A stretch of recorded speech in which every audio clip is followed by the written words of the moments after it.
तो देखिए, पश्चिम एशिया में एक बहुत बड़ा संकट खड़ा हो रहा है और इसकी जो आंच है वो अब सीधे सीधे भारत की पॉलिटिक्स तक पहुंच गई है।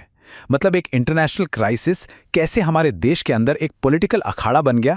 चलिए इसी पूरी कहानी को आज परत दर परत खोलते हैं।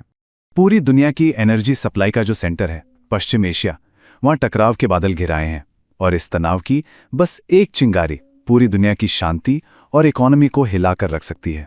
और सरहद के पार इस संकट ने भारत के अंदर ही मानो एक राजनीतिक महाभारत छेड़ दी है। यहां सत्ता पक्ष और विपक्ष के बीच आरोप प्रत्यारोप के तीर चल रहे हैं। खुद प्रधानमंत्री ने इस सिचुएशन को एक लंबी और चुनौतीपूर्ण परीक्षा कहा है। उनके इन शब्दों से ये तो एकदम साफ है कि आने वाला वक्त बिल्कुल आसान नहीं होने वाला और देश को एक बड़े इम्तिहान के लिए तैयार रहना होगा। तो सवाल यह है कि इस राजनीतिक टकराव की असली जड़ क्या है? विपक्ष सरकार को आखिर किस बात पर घेर रहा है? चलिए सबसे पहले विपक्ष के आरोपों को ही समझते हैं। विपक्ष की तरफ से सबसे तीखा हमला करते हुए राहुल गांधी ने दावा किया है कि भारत की फॉरेन पॉलिसी पूरी तरह फेल हो चुकी है और दुनिया में इसका मजाक बन रहा है। तो यहाँ पे ना दो बिल्कुल अलग अलग कहानियां सामने आ रही है। एक तरफ विपक्ष कह रहा है कि भाई भारत तो पूरी तरह से साइडलाइन हो गया है, मतलब जो बिग बॉयज की बातचीत चल रही है उससे हमें बाहर कर दिया गया है और देखिए पाकिस्तान बीच बचाव कर रहा है। लेकिन दूसरी तरफ सरकार का कहना है कि अरे नहीं, हमारी तो सीधी बात डायरेक्ट फोन पर अमेरिकी राष्ट्रपति से हो रही है, मतलब टॉप लेवल पर बातचीत जारी है। तो इन आरोपों के जवाब में सरकार क्या कह रही है? सरकार अपने डिफेंस में इतिहास के कुछ पन्ने पलट रही है और अपनी इंडिया फर्स्ट पॉलिसी का जिक्र कर रही है। जो लोग सरकार का पक्ष रख रहे हैं वो अतीत की इन घटनाओं की तरफ इशारा करते हैं। उनका तर्क ये है कि पहले की सरकारें अक्सर विदेशी दबाव में आ जाती थी, चाहे वो रुपए की कीमत गिराने की बात हो या फिर न्यूक्लियर टेस्ट रोकने की। इसके उलट वो कारगिल जंग के वक्त वाजपेयी सरकार के कड़े स्टैंड का उदाहरण देते हैं और कहते हैं कि आज की पॉलिसी भी उतनी ही इंडिपेंडेंट है और देश के हित को सबसे ऊपर रखती है।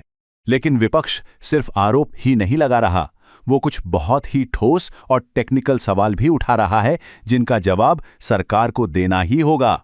विपक्ष के 3 मेन सवाल हैं। पहला, क्या भारत ने अपनी स्ट्रेटेजिक ऑटोनॉमी मतलब अपनी आज़ाद विदेश नीति से कोई समझौता कर लिया है? दूसरा, हमारे जो जहाज हैं, जो इंडियन फ्लैग वाले जहाज हैं, वो हॉर्मुज़ में फंसे क्यों हैं जबकि बाकियों को रास्ता मिल रहा है? और तीसरा और सबसे इंपॉर्टेंट सवाल, अगर सरकार कह रही है कि हमारे पास तेल के कई सोर्स हैं तो फिर पेट्रोल पंपों पर ये लंबी लाइनें क्यों लग रही हैं? ये कमी क्यों हो रही है? तो इन तीखे सवालों पर सरकार का क्या स्टैंड है? चलिए अब जरा सरकार की तैयारियों और स्ट्रैटेजी पर भी एक नजर डालते हैं।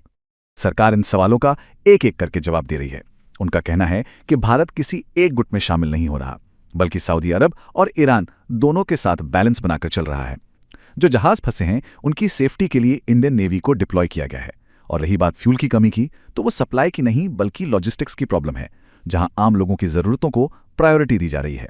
अब ये लॉजिस्टिक्स की प्रॉब्लम क्या है, इसे समझने के लिए जरा इन नंबर्स को देखिए। खाड़ी देशों से तेल भारत तक पहुंचने में सिर्फ 7 दिन लगते हैं, लेकिन अगर हम अमेरिका या कनाडा जैसे नए सोर्स से तेल मंगाते हैं तो उसे आने में 41 दिन लग जाते हैं। टाइम का यही जो बड़ा फर्क है, वही इन सारी अस्थायी दिक्कतों की असली जड़ है। देखिए, इस संकट का असर न पूरी दुनिया पर पड़ रहा है। पाकिस्तान को हफ्ते में सिर्फ 4 दिन काम करने का ऑर्डर देना पड़ा। श्रीलंका में पेट्रोल की राशनिंग हो रही है। बांग्लादेश को घंटों की बिजली कटौती झेलनी पड़ रही है। इन सब देशों के मुकाबले भारत ने अब तक अपने आम नागरिकों पर कोई बड़ा प्रतिबंध नहीं लगाया है, जो अपने आप में एक बहुत बड़ी बात है। तो सबसे जरूरी बात यह है कि इतने सारे चैलेंजेस के बावजूद सरकार की तैयारी और स्ट्रैटेजी की वजह से देश में अब तक हालात काफी हद तक कंट्रोल में हैं और एक बड़े संकट को टाल दिया गया है। तो इन सारी दलीलों और फैक्ट्स के बाद हम एक बड़े सवाल पर आके खड़े हो जाते हैं। ये वाकई एक नेशनल क्राइसिस है या फिर इसे एक पॉलिटिकल मुद्दा बनाया जा रहा है? तो असली चैलेंज क्या है? देश की एनर्जी सिक्योरिटी को पक्का करना या फिर इस राष्ट्रीय मुद्दे पर पॉलिटिकल यूनिटी दिखाना? शायद इस सवाल का जवाब ही हमारे आने वाले कल की दिशा तय करेगा।